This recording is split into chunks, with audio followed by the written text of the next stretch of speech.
Bonjour à toutes et à tous. Nous sommes très heureux de vous retrouver aujourd'hui pour ce 5e webinaire défi qui est consacré aux projections des entreprises dans leur exploitation, dans leur stratégie et dans les financements qui sont associés à ces opérations. Pour rappel, donc Défi est né de l'impulsion de 15 dirigeantes et dirigeants indépendants qui sont réunis par une volonté commune, le partage d'expériences et d'expertise opérationnelle vers d'autres dirigeants. La raison d'être est donc un regard croisé opérationnel de dirigeant à dirigeant. Et cette équipe est animée par une logique de co-construction basée sur le pragmatisme et le parler vrai pour la présentation de solutions concrètes, souvent méconnues, aux réponses aux enjeux des entreprises. On est tous d'accord que l'année 2020 est et restera une année complexe, marquée par des situations inédites pour nous tous. Les cartes sont rebattues avec des facteurs anxiogènes, l'absence de visibilité, des schémas classiques qui sont challengés, voire mis à mal, des cycles courts. Mais on voit aussi de très belles dynamiques. Un retour à la proximité, une bienveillance face aux écosystèmes et une co-construction. Une chose est sûre, c'est que nous sommes tous face à une même obligation. Il faut que nous avancions face à la tempête. Alors le sujet qu'on vous propose aujourd'hui, c'est celui que vous voyez ici. C'est comment, à partir de ces éléments, projeter l'activité dans un contexte incertain, comment définir une stratégie et quel financement associé à cette stratégie et à ce déploiement.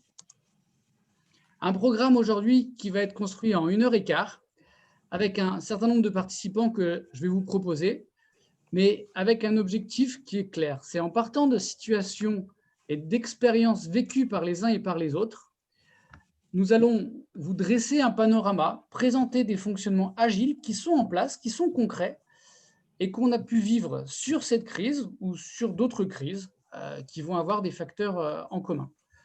Une construction aujourd'hui qui se fait en 7 points. On va rappeler un point de contexte. On va parler de projection avec agilité face à ces fameux cycles courts. On va parler de la digitalisation, comment l'intégrer dans sa stratégie, comment agir dans ce contexte-là, comment réfléchir en dehors des schémas classiques. C'est aussi ça l'opportunité que nous ouvre cette crise. Comment créer et partager de nouveaux modèles, comment réfléchir ensemble. Et puis tout ça, c'est basé sur un élément qui est central, c'est la confiance. La confiance qu'on porte vers les autres et la confiance qu'on génère pour les autres. À la fin de ce webinaire, on vous laissera bien sûr le temps, on conclura et on vous laissera le temps pour pouvoir apporter vos questions. Aujourd'hui, à l'heure qu'il est, on est 49 participants et on a des orateurs que je vais vous présenter qui sont tous des professionnels spécialisés dans l'accompagnement de dirigeants et qui interviennent dans les projections opérationnelles et les stratégies d'entreprise. Alors, je vais vous présenter cette équipe rapidement. Hop là. Alors, bonjour Lionel. Bonjour Vincent. Donc Lionel, toi tu es directeur du réseau entreprise et banque privée chez la Banque Populaire Aura. Exactement, c'est exactement. Je pense que tout est dit dans le titre, donc on va faire efficace. Réseau entreprise, banque privée, à l'échelle de la région Auvergne-Rhône-Alpes et un peu plus, puisque notre territoire s'étend également sur un peu de Corrèze, de Hautes-Alpes et Alpes du Sud. Et je suis à la tête du réseau entreprise et banque privée qui regroupe toutes les agences qui traitent donc des entreprises et les banques privées qui traitent de la sphère privée du dirigeant d'entreprise. Voilà. Parfait. Merci Lionel. Bertrand, donc toi tu es associé chez Orial. Salut Bertrand. Salut Vincent, bonjour à tous. Et donc ta présentation, c'est plus qu'un expert comptable, un partenaire pour vous conseiller dans tous les domaines financiers, fiscaux et en matière RH, être à vos côtés à tout moment. Donc en fait, tu es le premier interlocuteur du dirigeant. Oui, on essaye d'avoir une profession faite de façon plus large que la partie strictement chiffrée et d'être un élément de rouage, de connexion et de réseau pour nos clients chefs d'entreprise, pour les accompagner au-delà de la partie fiscale sur des sujets de financement, comme c'est le cas d'aujourd'hui, des réflexions stratégiques qu'ils peuvent avoir et donc d'être avec une casquette et un prisme plus ouvert que la partie strictement chiffrée, comme il est d'usage de nous confiner là-dedans. On essaye de d'en sortir. Et si je peux me permettre un avis, je crois que tu l'incarnes réellement, toi, Bertrand. Merci. On essaye. Salut Gilles. Ton micro. Ouais. Voilà, avec le micro, ça va mieux. Oui. Bonjour à tous. Donc toi, Gilles, tu accompagnes des dirigeants de la mise en place, de la réflexion sur leur stratégie jusqu'à l'organisation et le financement pour le déploiement de cette stratégie. Voilà, c'est exactement ça. Voilà, une façon de partager une vraie passion entrepreneuriale avec les dirigeants des entreprises, avec un accompagnement de grande proximité à toute heure du jour, quelquefois la nuit, et sur des sujets qui sont essentiellement tournés autour de la stratégie, l'organisation et effectivement le financement, l'aide au financement. Voilà. Parfait. Et plutôt dans les secteurs numériques. Merci Gilles. Thomas.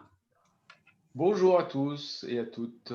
Salut Thomas. Donc toi, tu es partenaire chez Cyclades, tu es le directeur de l'agence lyonnaise et tu investis en capital, spécialiste de l'accompagnement de PME. Tout à fait. Donc Cyclades existe depuis 32 ans. Depuis 32 ans, accompagne des entrepreneurs et des entreprises dans leur développement. Donc des sociétés qui font entre 5 et 50 millions d'euros de chiffre d'affaires, dans lesquelles on investit en capital. Donc on devient associé des dirigeants de la société. Parfait. Merci.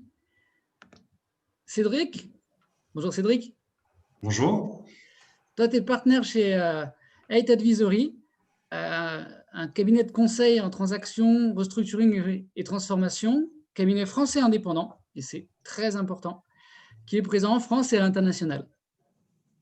Oui, effectivement. Donc, moi, je suis effectivement associé au sein du bureau de Lyon. Et donc, on fait du conseil en finance et sur la partie opérationnelle. On a des spécialistes aussi. Et donc, on est conseil des dirigeants au sens large, direction générale et naturellement direction financière. Et donc, en ce moment, beaucoup de sujets, naturellement, sur la partie restructuring, compte tenu de la crise qui déséquilibre les bilans et crée des tensions de cash. On en parlera tout à l'heure. Tout à fait, tout à fait. Et le restructuring qui est un vrai outil de gestion qui peut mener à des solutions vers le haut. Oui, tout à fait. Et pour vous présenter MCG, donc chez qui je suis directeur, MCG accompagne au niveau opérationnel les dirigeants dans leurs projets complexes, notamment sur de la reprise à la barre du tribunal de commerce ou sur du management de transition. Alors, pour commencer sans plus attendre, on va faire un élément de contexte. Alors, je m'excuse, ce slide est un petit peu dense, mais il y a pas mal d'informations qui permettront aussi d'illustrer ça, et notamment cette partie que vous avez sur la gauche, qui est une enquête de conjoncture BPI qui date de novembre. On va plutôt s'intéresser au vécu, aux situations réelles. Donc là, c'est un jeu à 4 mains que je vous propose, Lionel et Bertrand. Lionel, sur une présentation de ce que toi tu vis, ce que tu ressens aux côtés des dirigeants. Et toi, Bertrand, ces 2 exemples que tu as voulu poser qui vont vraiment justement illustrer par des cas très concrets cette situation. À vous, messieurs. Merci Vincent. Oui, quelques éléments de contexte. C'est d'abord l'histoire d'une année plutôt singulière que nous avons vécue, puisqu'elle tire vers la fin. Et c'est une année où, en tout cas, nous n'avions pas prévu lors de nos budgets de fin 2019. On n'avait pas prévu ce profil d'année qui s'est décidé tout au long de l'année 2020. Une crise sanitaire inédite qui s'est traduite par l'arrêt de l'économie mondiale. Un PIB mondial qui va atterrir à moins 4%. La France qui va avoir un retrait de croissance de quasiment 10% au gré de 2 confinements. Donc un premier confinement au cours du 2e trimestre 2020 auquel nous n'étions pas préparés. Personne n'a préparé et n'était préparé à ce confinement, un confinement plutôt dur, plutôt brutal, et pendant lequel il y a eu un premier plan massif de soutien aux entreprises avec différentes mesures, que ce soit le PGE, que ce soit les reports d'échéance, que ce soit les mesures gouvernementales à travers le chômage partiel, avec deux objectifs majeurs lors de ce T2 2020, sécuriser la trésorerie des entreprises et sauver l'appareil productif. Voilà.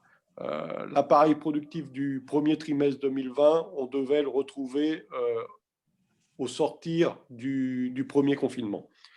Enfin, du confinement, parce qu'à cette époque, on ne savait pas qu'il y en aurait un second. Puis, il y a eu une saison estivale, portée par le déconfinement d'ailleurs, qui a suscité pas mal d'espoir, avec un redressement économique. Alors, bien sûr, probablement dû à un effet rattrapage, mais pas que. Les concessionnaires n'ont jamais vendu autant de voitures. Il y a eu pas mal de transactions immobilières. On avait cette sensation que le plus dur était passé et puis qu'on allait rebondir peut-être assez rapidement et peut-être même plus fortement qu'on ne l'avait supposé. Puis il y a eu la rentrée, puis la crise sanitaire nous a rattrapés et reconfinement. Alors là, ce confinement, même s'il est moins strict, et notamment par un élément majeur, c'est que les écoles sont restées ouvertes, ce qui n'était pas le cas lors du premier confinement. C'est pas mince d'ailleurs pour nos collaborateurs, quelles que soient les entreprises. Les usines étaient autorisées à travailler, donc un confinement moins strict et bizarrement un confinement moins bien supporté. Même si les chiffres sont meilleurs que sur le deuxième trimestre 2020, la perception du climat des affaires est moins bonne. D'ailleurs, elle est moins bonne plus dans le secteur des services que dans le secteur manufacturier. Fin 2020, les entreprises se doivent de préparer l'année suivante, l'année 2021, avec encore, vous l'admettrez, pas mal d'éléments d'incertitude, obligées de faire des hypothèses. Et puis, pour 35% d'entre elles, celles qui ont souscrit aux prêts garantis par l'État, elles doivent se projeter, d'ici quelques semaines, sur la position qu'elles devront tenir, qu'elles vont adopter quant au remboursement ou non de leur PGE.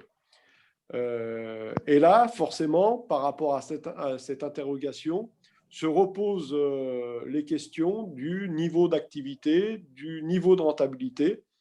Quelle va être ma capacité à créer de la richesse?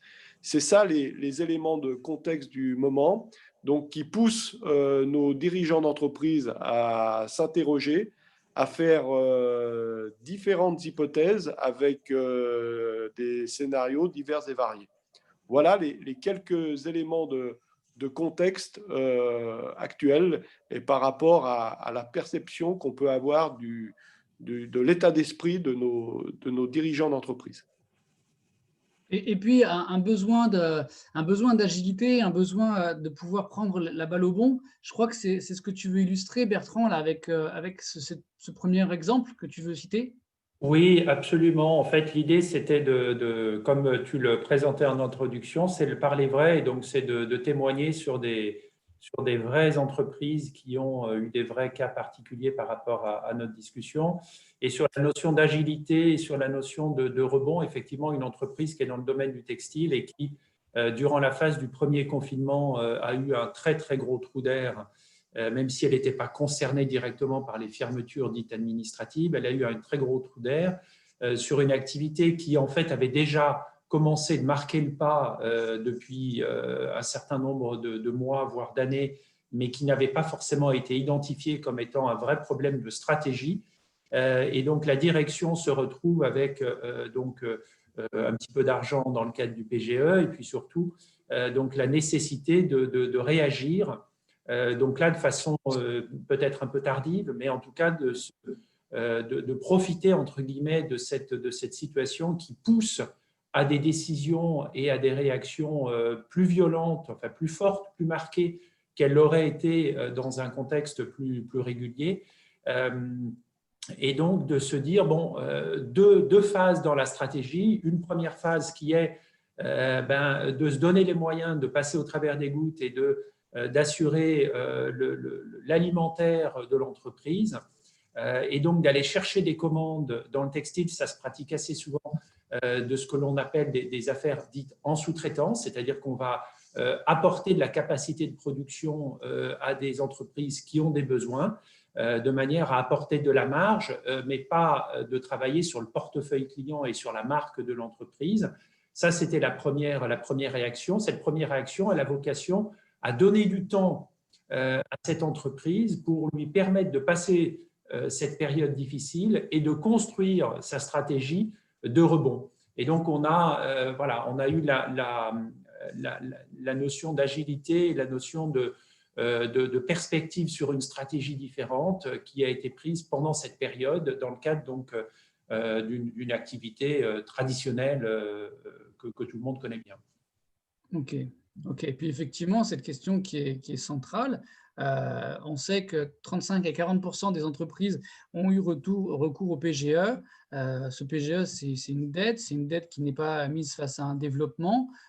Cette question, Lionel, qu'est-ce que j'en fais, quoi?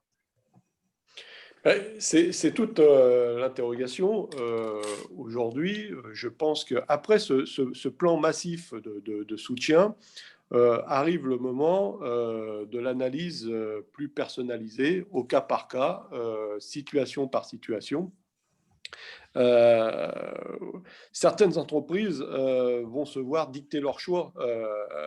Si le PGE a été consommé pour passer le cap difficile de la période écoulée et actuelle, parce qu'on n'en est pas sorti, le PGE, effectivement, comme tu le rappelles, Vincent, c'est une dette, donc elle sera appelée à s'amortir et à venir renchérir le coût des charges annuelles de la dette qu'il faudra mettre en corrélation avec la rentabilité dégagée de l'entreprise. Et puis pour d'autres, le PGE a été soit mis de côté dans son intégralité, soit partiellement consommé. Eh bien, il va falloir se projeter et s'imaginer ce que pourront être les mois futurs, avec nos besoins futurs, avec tous les imprévus que peut revêtir la période, et donc l'obligation de faire quelques hypothèses, et à partir de ces hypothèses, prendre une ligne directrice, prendre une stratégie. Et je pense que le dirigeant doit surtout ne pas être seul en face de ces décisions à prendre. Alors, il a une équipe en interne, bien souvent, il a un staff avec lequel il peut partager, mais la crise, comme on l'a rappelé, est suffisamment inédite pour que les réponses à apporter soient probablement à créer, à imaginer. Il doit également co-construire ces solutions avec ses conseillers quotidiens que peuvent être les banquiers, les experts comptables. Et je pense que le contexte veut que le collectif autour de l'entreprise soit suffisamment fort pour aider à faire émerger la meilleure solution possible. Oui, tout à fait. Effectivement, c'est là que même la jonction de toutes les compétences et de spécialités bien précises pourront permettre c'est cette adjonction qui permettra d'avancer. Bertrand, là, je crois que tu as un exemple qui est très parlant sur justement une stratégie mise en place, en tout cas les impacts que pourrait avoir le PGE sur cette stratégie. Oui, alors un deuxième exemple très différent du premier, puisqu'il s'agit d'une ETI, un groupe qui réalise à peu près 100 millions d'euros de chiffre d'affaires, un peu plus de 300 personnes. PGE qui a été demandé, obtenu sur un montant assez significatif, plusieurs millions d'euros.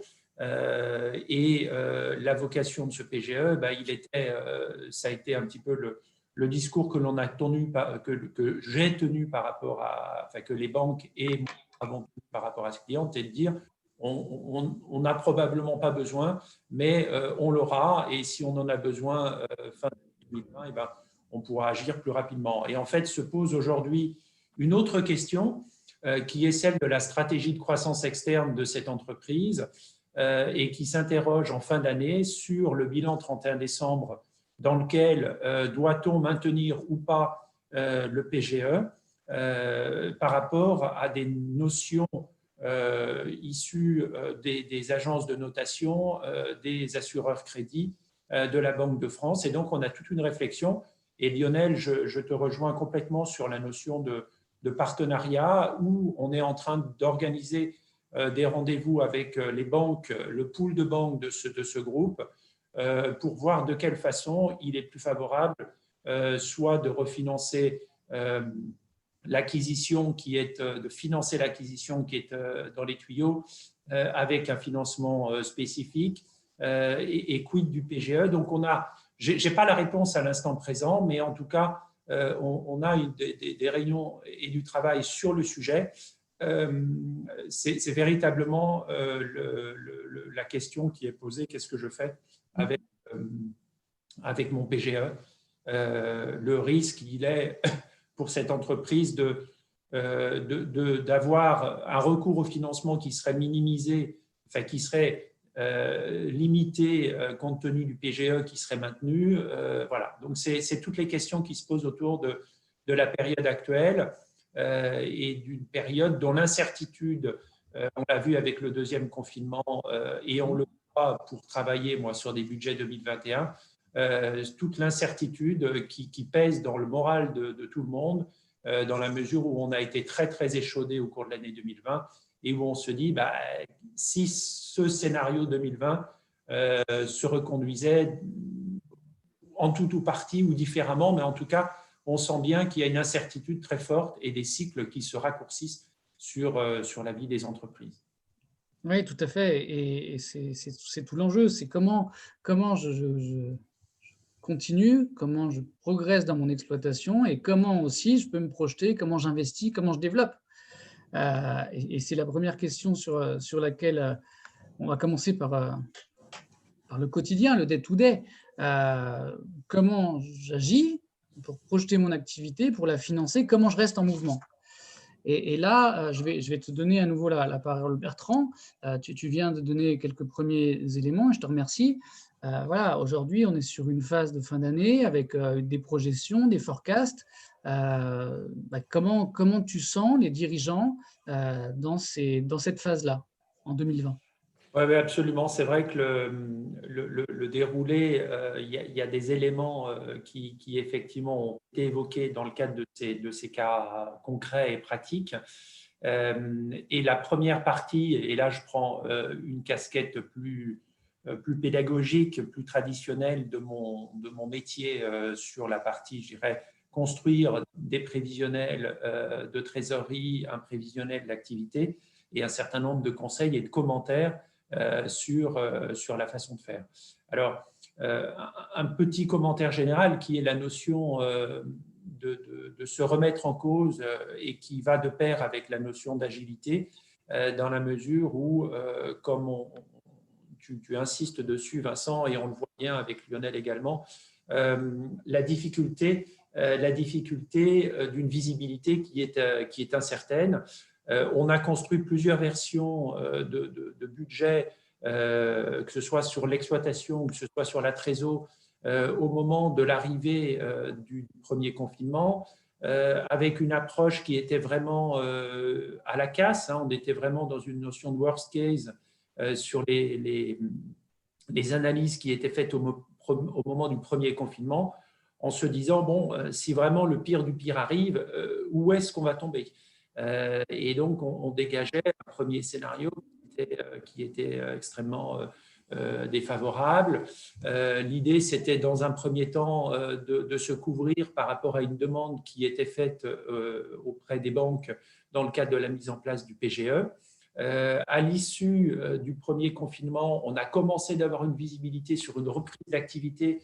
On s'est dit, il faut tout de suite faire une deuxième version de ce prévisionnel-là, puisque on s'aperçoit que finalement la période est peut-être un peu plus courte que ce qu'on aurait pu redouter, même si au départ on pensait qu'elle serait plus courte quand même.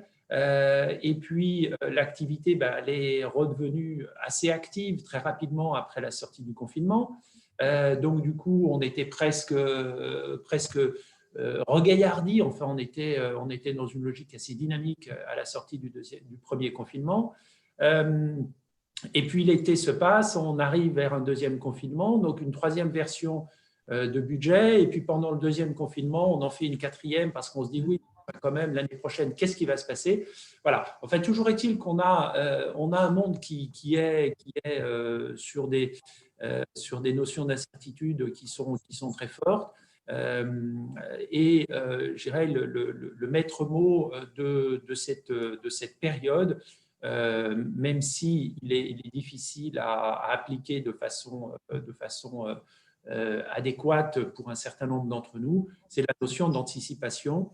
Et anticipation sur le plan de la trésorerie qui est non pas que ce soit… pour moi, le cash… L'expression traditionnelle, c'est le cash is king. Alors, c'est vrai que le cash est très, très important. Mais l'expression pour moi, c'est le cash, c'est la réalité. C'est la réalité à l'instant présent. Et c'est également la réalité de comment on va vivre pour les prochains mois.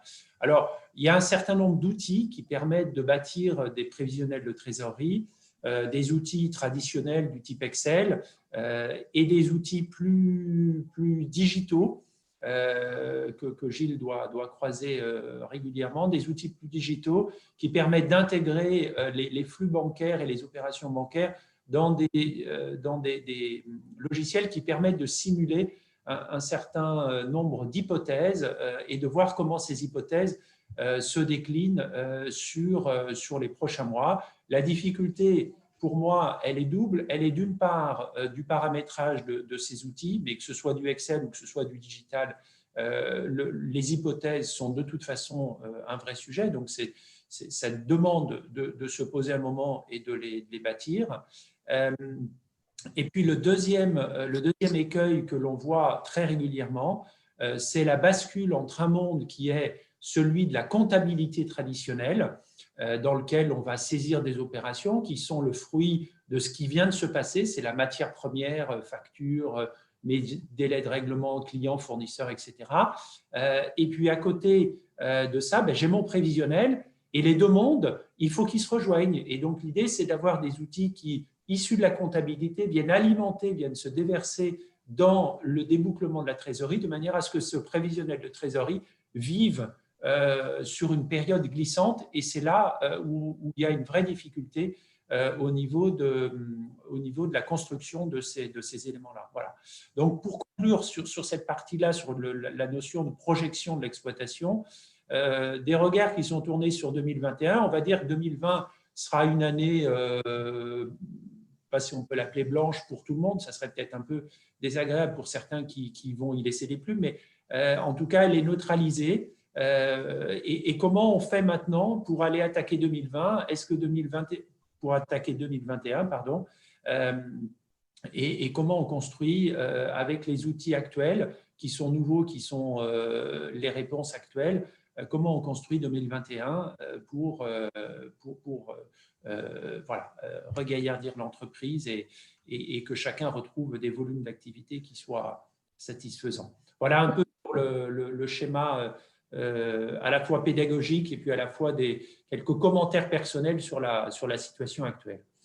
Merci Bertrand. Et ce qui est intéressant dans ce propos, c'est bien justement de sortir d'une approche comptable à la virgule et de partir sur des projections, c'est-à-dire sur des plus grandes masses. Et ces plus grandes masses, elles correspondent à une réalité une réalité évidente. L'entreprise est un organisme vivant, un organisme qui va être en mutation, et ça nous permet d'avoir la transition sur la partie suivante, c'est que les organisations vont être impactées avec ce qui s'est passé. Et forcément, ça va aussi avoir des enjeux, des impacts sur la partie des projections. Gilles, justement, sur ces changements d'organisation, toi, comment tu sens les choses auprès de tes partenaires? Bah, écoute, pour resituer un petit peu, on va dire, les enjeux de cette transformation digitale dans la stratégie et l'organisation des entreprises, il faut quand même rappeler que nous, on vit ça avec nos entreprises comme étant, on les a beaucoup aidés et on a été vraiment auprès des entrepreneurs pour essayer de mettre en pratique cette philosophie qui consiste à dire à chaque contrainte une opportunité. Euh, cette période vraiment inédite et dramatique est une véritable opportunité, dans le sens où cette transformation numérique, cette transformation digitale est vraiment une réalité aujourd'hui. Et il a été fait en 3 mois ou en 6 mois, ce qui n'a jamais été fait en 3 ans ou en 6 ans. Donc ça, c'est quand même un fait qui est considérable et à tous les étages. C'est-à-dire cette transformation digitale, elle concerne la relation des entrepreneurs, des entreprises avec leurs clients, mais elle concerne l'organisation, elle concerne l'optimisation des outils. Bertrand parlait d'un nouvel outil de pilotage de trésorerie en temps réel. On trouve cette transformation numérique à tous les niveaux. Ça concerne aussi de la technologie, évidemment, ça concerne des nouveaux moyens et des nouveaux modèles économiques. Donc, nous, on l'a vécu très concrètement avec plusieurs sociétés. J'ai un exemple en tête. Voilà, donc la Covid, le présentiel est interdit, donc il n'y a plus de salon. Donc, comment on fait quand tout notre modèle économique repose sur l'organisation des salons pour rencontrer des clients et faire que ces clients s'engagent sur des bons de commande. Il y a eu plusieurs comment dire, réactions par rapport à ça. Donc, il y a eu l'organisation de salons virtuels, c'est-à-dire on reprend l'existant, on reprend le modèle existant, mais on va transformer tout ça en ligne. Donc, on va faire des conférences comme on le fait avec certains clients, bon, avec certaines contraintes, mais bon, on essaye effectivement de substituer une offre par une autre. Mais il y a eu aussi d'autres offres, c'est-à-dire des entreprises qui finalement ont substitué cette idée de présentiel de salon par autre chose. Par exemple, générer des leads sur Internet, sur des applications pour fournir en fait tous ces contacts clients directement aux fournisseurs. Qui ne va plus s'adresser par l'intermédiaire de salon, mais qui va s'adresser par l'intermédiaire d'emails qualifiés, par exemple, soit pour remplir des nouvelles promotions d'école, soit pour remplir un carnet de commandes, tout simplement. Et là, c'est très intéressant parce que c'est vraiment de l'innovation, c'est un nouveau modèle économique, on transforme une prestation de service en un modèle plus récurrent. Bon. Donc, toutes ces réflexions à travers cette transformation digitale a été menée d'une façon rapide et très importante sur ces derniers mois. Alors, on peut regretter que tout ça n'ait pas été fait plus tôt. Ça n'a pas été fait plus tôt parce qu'il n'y avait aucune sensibilisation. On n'était pas dans un contexte de crise. Oui, la transformation digitale, ça peut attendre. Certains sont déjà devenus très gros, prennent d'importantes parts de marché, mais bon, nous, voilà, on a un business construit, on fait du 2% de croissance par an, c'est très bien. Donc, il n'y avait pas de budget, il n'y avait pas de décision non plus des gouvernants. On parle de la gouvernance de nos entreprises. Il n'y avait pas de stratégie non plus. Et puis, surtout, il n'y avait pas de support dans le domaine de l'IT. Voilà. Et aujourd'hui, tout ça existe. En tous les cas, d'une façon beaucoup plus conséquente qu'avant. Donc, c'est vrai que si j'en reviens sur ce troisième point, le rôle de la gouvernance, il est juste considérable. Aujourd'hui, il y a beaucoup plus d'interactions entre les dirigeants d'entreprise, leurs investisseurs ou leur board au sens large, leurs administrateurs, qui abordent ces sujets très stratégiques. On est tout à fait convaincu maintenant qu'il n'y a plus aucune certitude sur la croissance. Ces périodes de crise vont se reproduire périodiquement. Il faut que les structures deviennent très agiles, qu'elles soient capables d'opérer des pivots stratégiques rapides et périodiques.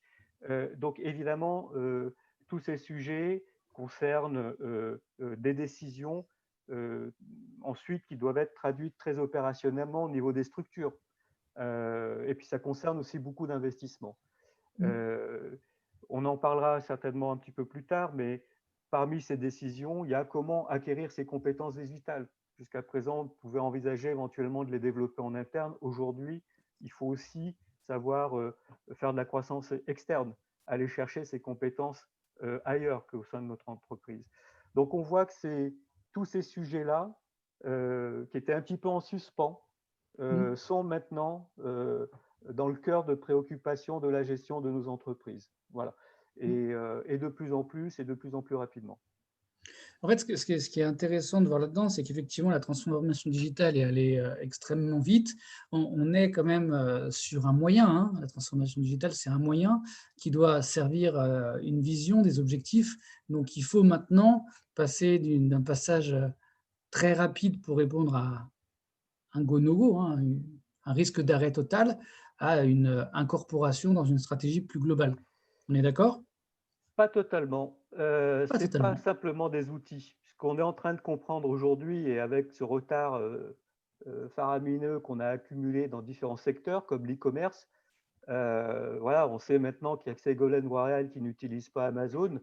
On voit que cette transformation digitale, ce n'est pas qu'un outil, c'est aussi le changement des modes d'usage. Voilà, je prends un autre exemple, Airbus. En février de cette année, Airbus avait le vent en poupe. Hein, voilà, il fallait absolument développer sa position sur le titre Airbus parce que historiquement, la société n'avait jamais autant rempli son carnet de commandes avec 10 ans de production de visibilité devant elle. Bon, un mois plus tard, il n'y a plus de compagnie aérienne. C'est bête. Bon, la société, évidemment, est suffisamment structurée. On parle, bon, pour justement diversifier ces activités, créer des nouveaux usages numériques. Mais ce que je veux dire, c'est qu'à tous les niveaux, il n'y a plus aucune certitude. Donc, cette transformation numérique, au-delà des outils d'optimisation des charges des entreprises, doit aussi permettre d'innover considérablement et de créer des nouveaux usages et des nouveaux produits. Et nos entreprises aujourd'hui sont aussi sur ces thématiques-là. Je comprends. Je te remercie, Gilles. Alors, je profite de ce passage de relais pour vous rappeler que vous avez la possibilité de poser des questions auxquelles nous répondrons à la fin. N'hésitez pas, vous avez un espace pour ça. Lionel, je vais te passer la parole maintenant, puisque on a pris un peu de recul. Donc, comment on projette notre exploitation, comment on incorpore et comment effectivement on est sur une vraie démarche, une vraie vision. Maintenant, ce point de vue de la Banque populaire, le tien particulièrement, par rapport au financement de l'exploitation, comment tu vois les choses, toi? Financement de l'exploitation, comme on l'a indiqué en préambule, on a eu un premier confinement, je vais être un peu caricatural, hein, mais où toutes les entreprises ont été sauvées. Ça tombe bien, c'était l'objectif des mesures de soutien. Sur 2020, à quelques rares exceptions près, qu'est-ce qu'on va obtenir? On va obtenir une grande majorité d'entreprises qui va voir son chiffre d'affaires en retrait, qui va voir son résultat en retrait, voire des pertes. Et avec au moins, et on l'a vu, pour celles qui ont souscrit le PGE, donc au moins pour 35% d'entre elles, ça fait quand même plus de 600 000 entreprises en France, hein, quand on parle de 35%, c'est pas l'épaisseur du trait, une dette qui s'est considérablement accrue. Voilà, ça va être le portrait robot de l'entreprise en 2020. Et malgré tout, un portrait qui n'est pas très flatteur, et on a eu un niveau de défaillance d'entreprise sur 2020 qui est plutôt en retrait, en repli par rapport à l'année 2019. Donc, ça veut dire quoi? Ça veut dire que paradoxalement, normalement, c'est quand c'est censé aller mieux que les difficultés vont réapparaître ou vont apparaître pour les entreprises. Le chiffre d'affaires par rapport à un carnet de commandes qui sera de nouveau regarni, va réaugmenter. Mais la mauvaise nouvelle, bien souvent, ça dépend les secteurs d'activité, mais le chiffre d'affaires augmentant, les besoins d'exploitation vont mécaniquement également augmenter, que ce soit des besoins d'exploitation en termes de trésorerie ou des besoins d'exploitation en termes d'investissement. Et dans une période où, théoriquement, la capacité de l'entreprise à s'endetter s'est amenuisée, c'est réduite. Donc, ça impose à tous les acteurs, dont les banquiers, de réviser leur grille de lecture pour pouvoir poursuivre l'accompagnement des entreprises.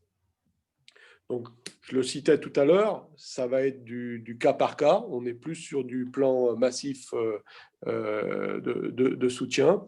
L'important pour la banque, ça va être d'acheter l'avenir de l'entreprise, sans oublier ce que l'entreprise et son dirigeant ont réussi dans le passé.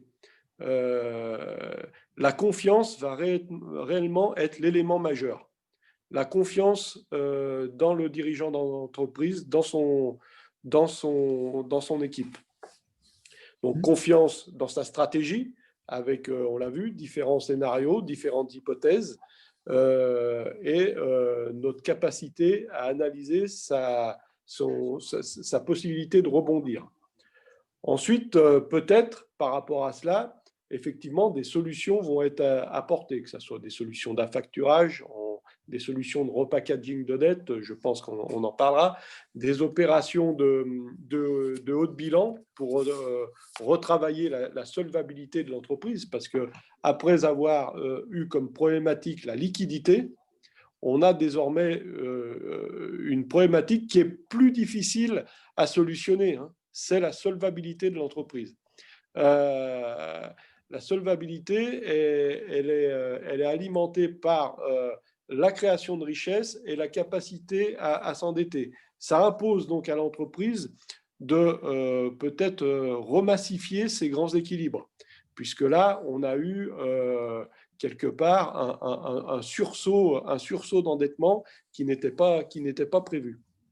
Tout ça, toutes ces solutions doivent permettre à l'entreprise ou doivent redonner le temps nécessaire à l'entreprise pour qu'elle puisse recréer de la richesse. Je voulais illustrer mes propos par un exemple. Banque Populaire Auvergne-Rhône-Alpes, on est donc sur l'ensemble du territoire, mais sur un territoire également très industriel qui est la Haute-Savoie. Et au sein de la Haute-Savoie, il y a un secteur d'activité qu'on appelle le décolletage. Le décolletage, il travaille essentiellement pour la filière automobile et la filière aéronautique. On a des belles ETI du côté de Cluses, de La Roche-sur-Foron, qui travaillent pour nos constructeurs nationaux, mais pas que. Et je prends l'exemple d'une entreprise qui réalisait pas loin de 100 millions d'euros de chiffre d'affaires et qui, cette année, arrivera péniblement à dépasser peut-être les 60 millions d'euros. Donc, vous voyez, un repli d'activité majeur sur une industrie que l'on sait capitalistique, donc qui demande beaucoup d'investissements en machines, et avec des cycles qui consistent à dire, par rapport à ces constructeurs, on vous propose des pièces nouvelles, vous les chiffrez, vous investissez, vous les produisez, on atteint les volumes qui sont sous contrat, et donc à partir du moment où vous avez investi, on peut raisonnablement penser que sous 24 mois, vous commencez à recueillir les fruits de votre investissement. Qu'est-ce qui se passe pour cette entreprise? Elle était forcément déjà endettée, puisqu'elle a déjà elle avait investi pour faire ses 100 millions d'euros de chiffre d'affaires. Elle voit son chiffre d'affaires réduit de quasiment de 40%. une rentabilité opérationnelle qui est quasi à l'équilibre, on n'est plus en profit, et elle a des contrats, puisqu'elle, pour le coup, on a une prévision qui, sous 18, 20, 24 mois, nous fait repentifier le chiffre d'affaires vers les 100 millions d'euros. Mais pour aller faire ces 100 millions d'euros, eh bien, les besoins d'exploitation que je citais tout à l'heure vont repartir à la hausse, et il faut investir pour pouvoir répondre aux commandes des constructeurs. C'est ça la réalité d'un dirigeant d'entreprise aujourd'hui. Et si une banque ne se projette avec le dirigeant d'entreprise qu'à la seule lecture des éléments 2020, elle ne pourra pas accompagner l'entreprise dans le futur. Donc, elle se doit d'être agrégateur de solutions, de proposer des solutions qui permettront à l'entreprise de pouvoir réembrayer, de redonner un élan à l'entreprise, tout en la pérennisant. Donc, puisque le remède ne devrait pas être pire que le mal, hein, quelque part. Donc, l'enjeu, c'est celui-ci. Deuxième exemple que je voudrais soumettre à votre sagacité, c'est aussi les échelles temps. On est dans une période où on a des échelles temps qui s'imbriquent, qui se coïncident. On a l'échelle temps de la stratégie, qui par nature est un échelle temps long. Et puis, il y a l'échelle temps du court terme, parce que l'entreprise, la trésorerie, c'est du day-to-day, c'est du quotidien. Deuxième exemple, nous avons été sollicités par un groupe en montagne, un groupe de restauration qui a une stratégie, elle déroule sa stratégie en investissant dans une station prestigieuse pour un nouvel établissement. Donc, aujourd'hui, si vous regardez à la lumière de ce que vous connaissez de la crise, et si vous devez vous prononcer sur un dossier tel que celui-ci, ce dossier ne coche aucune case. Elle est dans le tourisme, en montagne et dans la restauration. Donc, vous refermez le dossier avant même de l'avoir ouvert. Mais si vous avez un dirigeant d'entreprise qui vous a prouvé dans le passé le bien fondé de sa stratégie, si il vous a prouvé que ses réalisations et ses prévisions étaient fiables, si vous vous projetez avec lui à l'échelle de la perspective de la stratégie de son entreprise, le temps de construire cet établissement, de le mettre en opération, on peut raisonnablement penser qu'on sera sur fin 2021, début 2022. Et peut-être qu'à cette période-là, souhaitons-le en tout cas collectivement, on sera sorti de cette crise, de ce tsunami, et peut-être qu'on sera de nouveau sur des normes de business qui sont plus ceux qu'on avait l'habitude de connaître. C'est cette projection qu'il est nécessaire d'intégrer et de travailler avec les chefs d'entreprise et avec leurs équipes, avec leurs conseils, de façon à pouvoir continuer à accompagner ces entreprises et à faire notre métier. Bien sûr, ça impose, et je suis assez d'accord, ce n'est pas une année blanche. On demandera les bilans 2020 pour une bonne connaissance client. Mais ceci étant, il ne faudra pas que ça soit le seul socle de prise de décision. Donc, ça impose de revoir les grilles de lecture avec d'autres éléments, sans oublier effectivement ce que l'entreprise a déjà réalisé dans le passé. Donc, c'est ces échelles temps et se projeter en ayant toujours la connaissance que l'entreprise a déjà réalisé de belles choses et qu'elle peut largement surmonter les difficultés actuelles pour se projeter dans une perspective de stratégie future. Parfait, parfait. Effectivement, Lionel, il y a cette notion d'historique qui joue en la faveur du dirigeant et de son entreprise. Il y a aussi cet objectif de visibilité, Cédric. Comment demain on pose une stratégie et surtout comment on la présente? Oui, effectivement, ça fait vraiment le lien avec ce que vient de dire Lionel.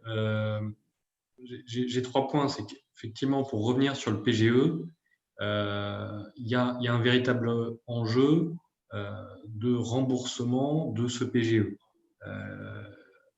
Parce que il faut réussir, comme l'a vraiment bien expliqué Lionel, réussir à rembourser le PGE sans grever l'investissement, sachant qu'on sait que l'investissement, c'est la croissance. Donc ça va être le véritable challenge au niveau national, au niveau même international, des prochaines années pour les moteurs de la croissance de l'économie. Et donc, pour éviter de gréver l'investissement, effectivement, il y a tout l'enjeu d'utiliser le PGE à bon escient. Ça, c'est le premier point. Le deuxième point, c'est que il y a un certain nombre de cas que je vois, c'est des dossiers que je traite, où il va falloir inventer de nouvelles solutions. Les solutions, on les a pas encore. On a quelques indices qui nous font penser que Bercy travaille sur ces solutions. Donc, potentiellement, aujourd'hui, il faut peut-être rien s'interdire. Je vous donne juste un exemple, c'est un dossier que je traite en ce moment, qui est sur un secteur d'activité touché par les fermetures administratives.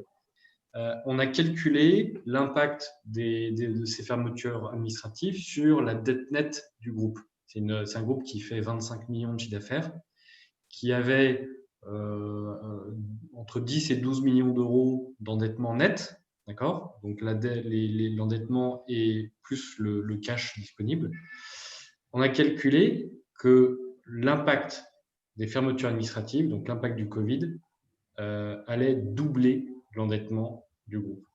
Donc, c'est-à-dire que l'endettement va peser presque quasiment 100% du chiffre d'affaires. C'est colossal, colossal. Donc, elle avait un endettement qui était, disons, peut-être au maximum de ses capacités, mais qui était en phase avec sa stratégie, ce que disait encore une fois Lionel. C'était vraiment dans le pipe de sa stratégie, et elle se retrouve avec un endettement qui a doublé.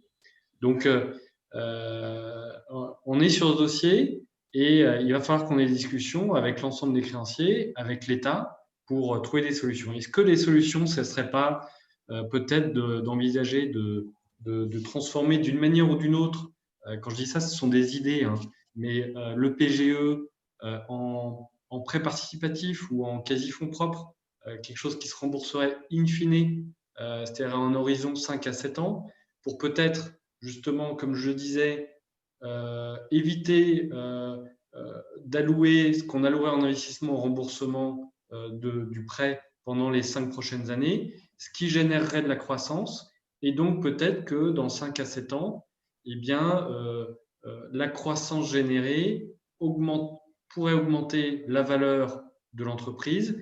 Et c'est donc, avec une opération en fonds propres, peut-être qu'on pourrait envisager de rembourser cette dette ou quasi-dette. C'est des pistes de réflexion. En fait, c'est un peu l'idée de la situation exceptionnelle, traitement exceptionnel, quoi. Oui, exactement. Et je voudrais aborder un troisième point, Vincent, concernant les procédures de mandat ad hoc et de conciliation et éventuellement procédures de sauvegarde. On sait que je fais partie de ce secteur d'activité où on milite pour que les dirigeants anticipent au maximum les situations de crise ou les situations de tension. Je crois qu'aujourd'hui, c'est encore plus vrai. C'est-à-dire que les décrets, aujourd'hui, permettent aux dirigeants de ne pas passer par la case tribunal de commerce. Parfait, il n'y a pas de problème. Mais je crois que c'est indispensable, comme l'a rappelé Lionel tout à l'heure et Bertrand tout à l'heure également, qu'il faut anticiper effectivement cette phase de reprise de l'activité où c'est là où il va y avoir des problèmes, de fortes tensions de trésorerie liées au BFR, au remboursement de PGE, tout ce qu'on veut. Et donc peut-être, il ne faut vraiment pas avoir peur de ces procédures parce que, encore une fois, le Covid fait que crise exceptionnelle, réponse exceptionnelle, ça va devenir une norme, ces procédures. Il ne faut pas avoir peur de ces procédures pour tout simplement se donner de l'air, gagner du temps, ne pas être trop sous pression. Et puis, du coup, peut-être envisager un étalement des dettes sur une période plus longue, hein, jusqu'à 10 ans avec une procédure de sauvegarde. Peut-être aussi envisager un abandon partiel des dettes qui peut se faire en payant cash une partie. Voilà. Juste un rappel, c'est que faut quand même avoir en tête, parce qu'on peut pas parfois lire ça dans la presse ou entendre ça, c'est que le PGE, dans tous les cas, ne pourra pas être abandonné. C'est une fausse information, parce que, il est garanti à 90% par l'État, et deuxièmement, un abandon qui serait octroyé, il y aurait un énorme problème d'équité vis-à-vis des autres sociétés qui n'auraient pas pris le PGE. Donc, c'est une idée reçue, le PGE ne pourra pas être abandonné. Il faut bien traiter le problème. Non, on est parfaitement d'accord et comme tu dis, c'est une question d'équité, mais on est aussi dans cette phase, on parlait tout à l'heure d'agilité, de co-construction, de réfléchir à des nouveaux schémas.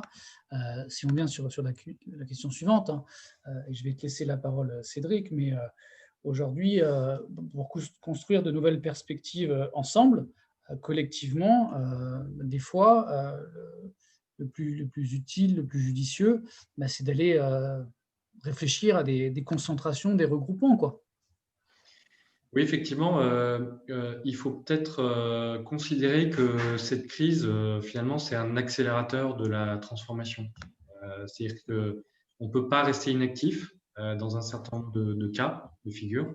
Et donc, il faut bouger et peut-être que c'est l'occasion, effectivement, de bouger, de se transformer. De manière concrète, effectivement, cette situation crée des opportunités de concentration au sein de son secteur d'activité. Et donc, ça peut être effectivement propice d'envisager un rapprochement avec d'autres acteurs de son secteur. Ça peut permettre la concentration, d'avoir des économies d'échelle, de mettre en place des synergies, d'être plus résilient aux prochaines crises, de devenir un acteur de poids sur son marché, hein, un acteur plus gros, donc à dimension peut-être de devenir un acteur à dimension nationale, peut-être européen, peut-être même mondial, et puis du coup de consolider par la même sa position concurrentielle. Et ça, ce sont des mouvements qui sont, alors pour certains secteurs comme l'automobile ou l'aéronautique, il y a des plateformes qui ont été créées et qui sont poussées par le gouvernement pour qu'effectivement il y ait une consolidation de ces secteurs. Et donc, on peut parler effectivement de l'automobile, de l'aéronautique, de l'intérim, on voit aussi des rapprochements. On peut parler des salles de sport hein, qui sont concernées par les fermetures administratives. Ça peut être un sujet parce que c'est encore un secteur qui est morcelé aujourd'hui. Voilà, je pense que ça peut être voilà, une opportunité à bon escient. Et puis, le dernier point, c'est que peut-être que si, en fonction de la capacité financière de chacun, eh bien, la situation peut créer des opportunités d'acquisition, in bonis, ou en plan de cession, donc reprise à la barre. Alors, acquisition in bonis, il y a aussi un schéma d'acquisition in bonis ou en procédure où il peut y avoir justement dans ce schéma peut-être une renégociation de l'endettement, hein, justement en rachetant l'entreprise. Puis en plan de cession, si le fonds de commerce est bon, en général, le plan de cession permet de ne pas reprendre le passif de la société. Donc voilà, ça peut constituer des opportunités. Tout à fait. Je te remercie, Cédric. Gilles, toi, tu souhaites donner un point sur un développement agile. C'est la continuité de cette première intervention, mais aujourd'hui, on a pas mal d'outils qui finalement sont dispo, mais on a aussi pas mal de financeurs qui sont prêts à suivre ça. Oui, moi je rejoins tout ce qui vient d'être dit. C'est clair que la grille de lecture aujourd'hui a complètement changé. Donc, préparer 2021, c'est pour les investisseurs aussi acheter définitivement l'avenir. Je rejoins ce que disait Lionel tout à l'heure sur comment dire, la réflexion principale aujourd'hui, enfin pour 2021 en tous les cas, c'est de s'interroger sur la création de richesse. Le problème de liquidité et le problème bas de bilan, on va dire, et va être un petit peu gommé sur 2020. Voilà, on raisonne plutôt sur des notions de bilan que sur des notions de compte de résultat. On sait très bien que 2020 voilà, va enregistrer des pertes colossales, quelquefois, sur certaines exploitations.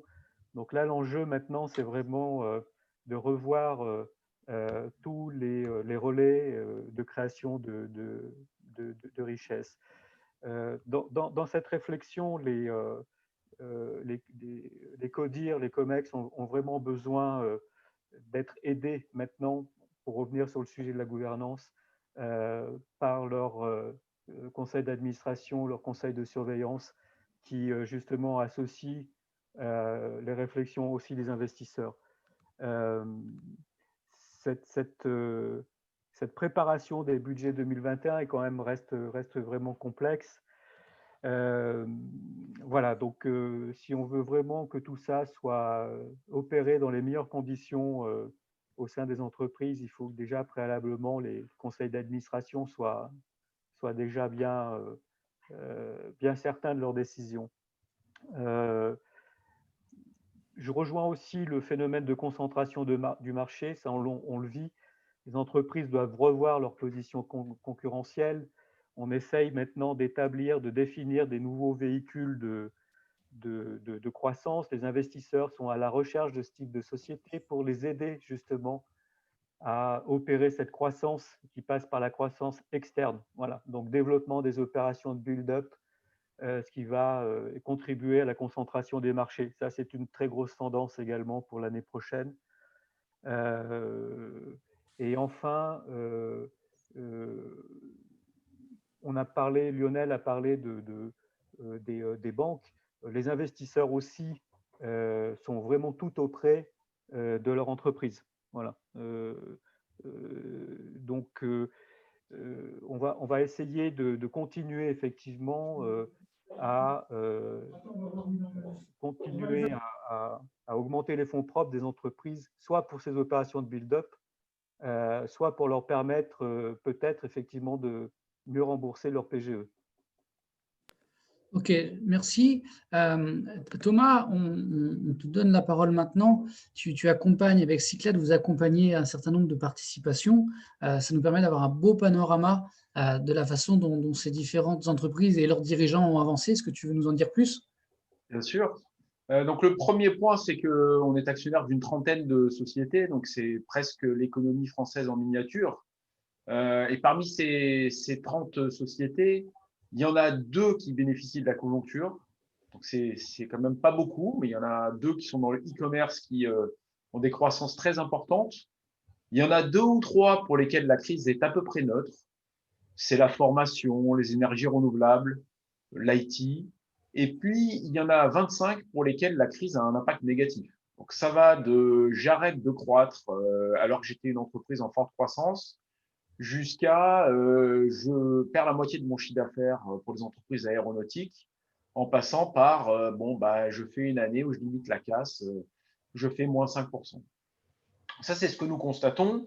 On constate aussi que les dirigeants sont remarquables dans cette situation. C'est difficile. C'est vraiment il a été dit que le deuxième confinement était encore plus difficile que le premier. C'est effectivement ce qu'on a comme retour quand on discute avec nos associés dirigeants.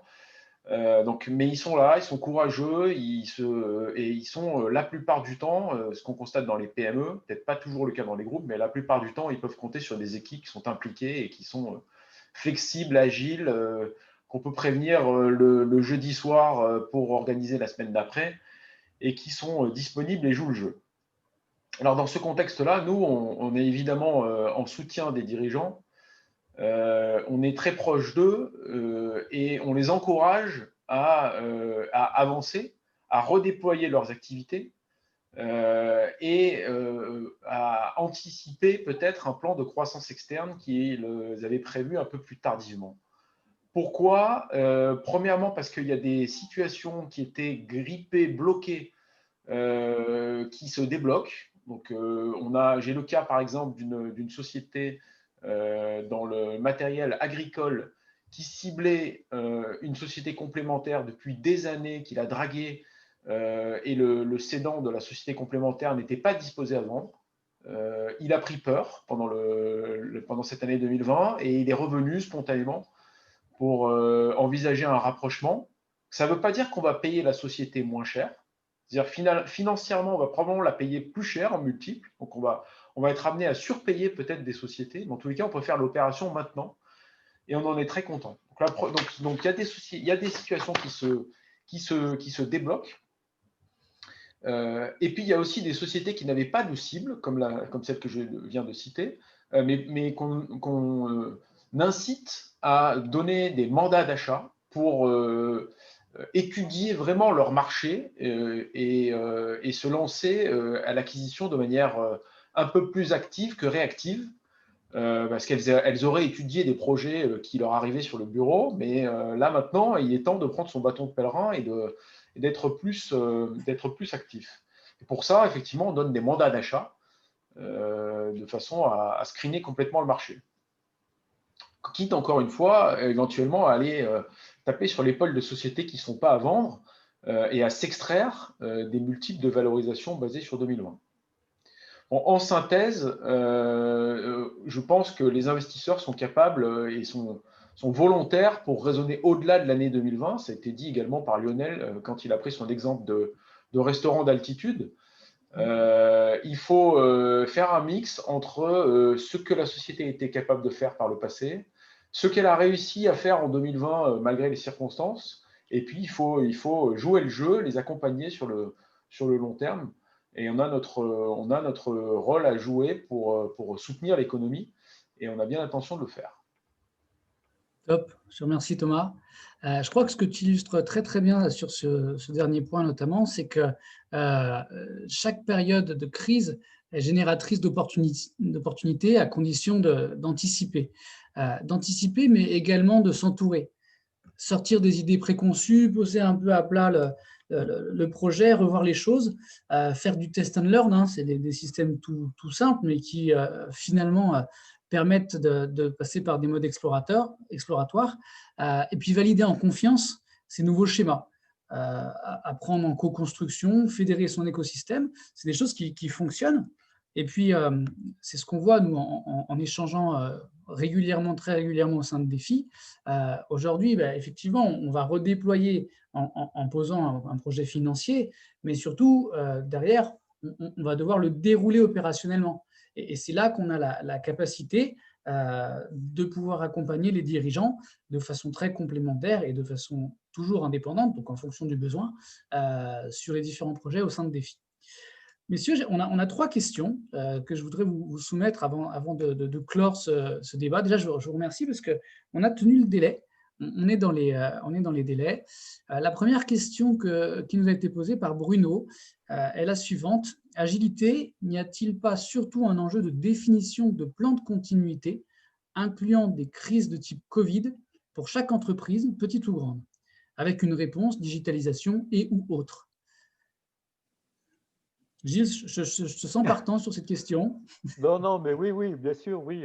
Enfin, bon, ça dépend de ce qu'on veut dire à travers le plan de continuité, mais très clairement, pour Bruno, ce critère d'agilité des structures et de l'organisation est maintenant un critère immatériel que nous, investisseurs, nous regardons très clairement dans les entreprises. Voilà. Plus les entreprises sont agiles, plus elles valent cher.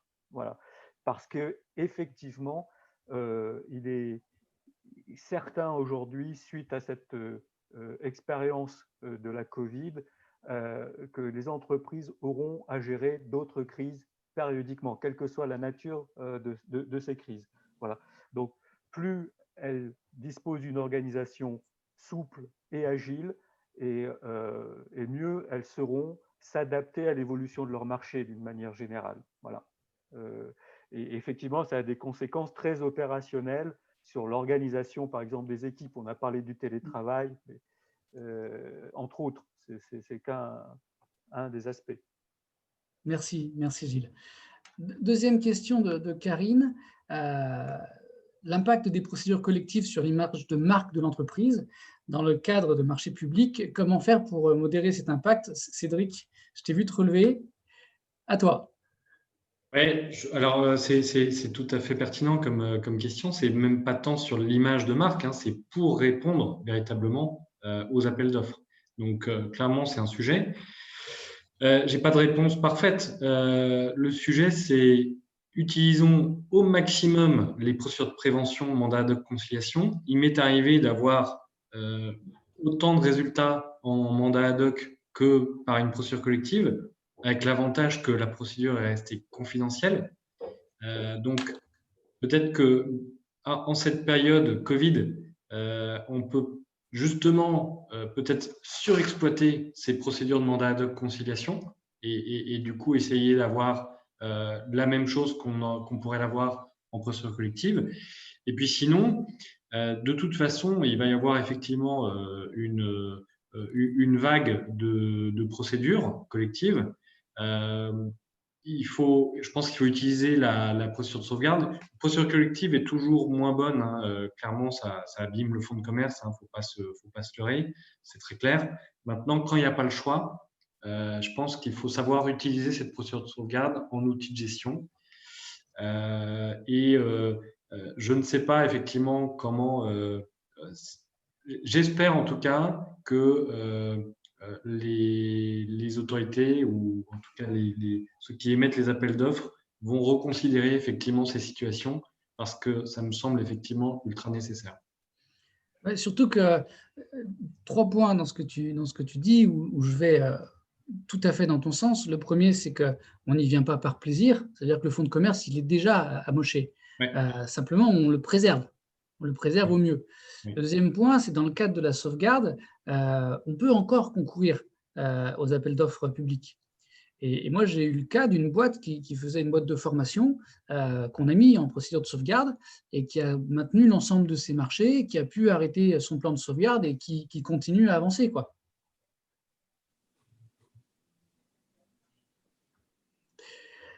Troisième question qui sera certainement pour toi, Lionel, qui est associée celle-ci, on va dire, au banquier du débiteur dans le cas des plans de cession. Donc, très généralement, Cédric le présentait tout à l'heure, dans le cadre d'un plan de cession, les dettes sont détachées et l'acquéreur, le cessionnaire, reprend uniquement les actifs. Liévin pose la question de savoir si demain on pourrait imaginer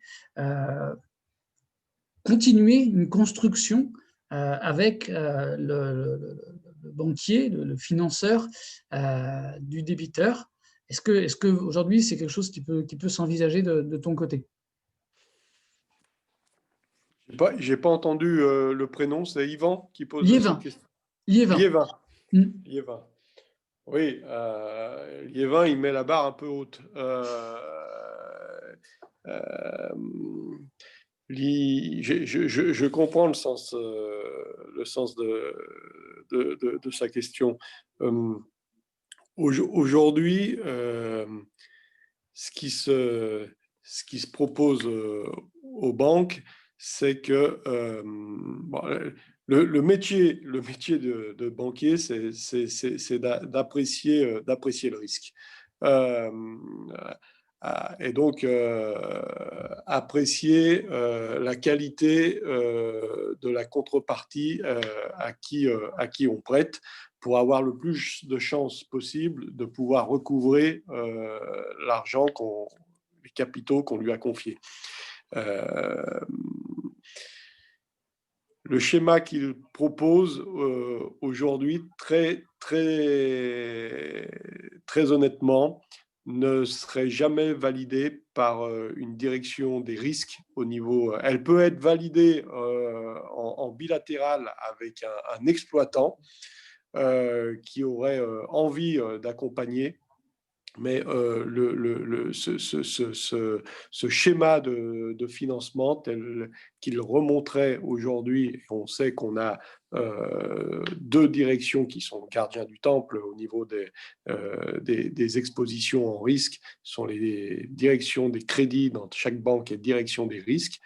Et le schéma tel qu'il est présenté aujourd'hui ne passerait pas, déjà parce que c'est le concours que les banquiers ne souhaitent le moins faire, c'est le concours non causé, le concours en blanc, non affecté. Donc ça, c'est le premier. Et le deuxième sujet, c'est qu'on a véritablement du mal à apprécier le cycle de dénouement de ces concours. Donc, on apprécie mal la sortie. Au-delà de l'environnement qui peut être parfois un peu compliqué par rapport au fait qu'on est dans des circonstances bien particulières quand on nous propose ce type de schéma.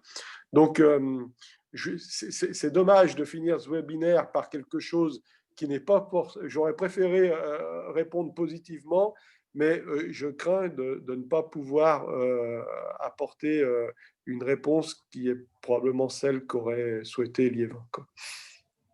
Compliqué, trop compliqué. Je pense que il est préférable d'avoir une réponse réaliste. Et aujourd'hui, c'est des enjeux qui sont forts, qui sont importants, et tu viens de le préciser. Je te remercie en tout cas d'avoir pris cette question comme ça. Ce que je vous propose, c'est qu'on puisse mettre fin à ce webinaire. Je vous en remercie encore une fois. Alors, je remercie aux participants qui sont restés jusqu'au bout. Je remercie à chacun d'entre vous, messieurs, pour ces apports et pour ces illustrations avec des cas très concrets. Voilà, notre prochain webinaire défi aura lieu en janvier 2021. Ce sera peut-être dans la continuité de certains points qui ont été vus aujourd'hui, puisque nous serons sur les questions d'acquisition, de cession, d'entrée au capital, voir un petit peu comment on peut présenter son entreprise ou présenter son projet avec, encore une fois, cette situation fort compliquée. Merci à tous, excellente journée et à très bientôt. Au revoir. Merci. Au revoir. Au revoir. Merci à tous. Merci. Au revoir.